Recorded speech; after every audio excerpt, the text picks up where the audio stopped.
I know you're busy, but I'm leaving you this message.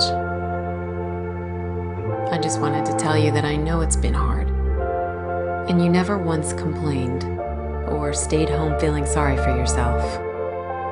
You just said, where there's a truck, there's a job.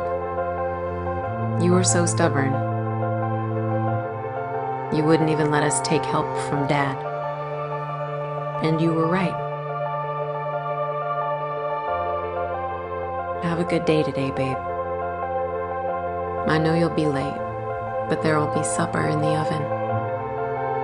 And I love you.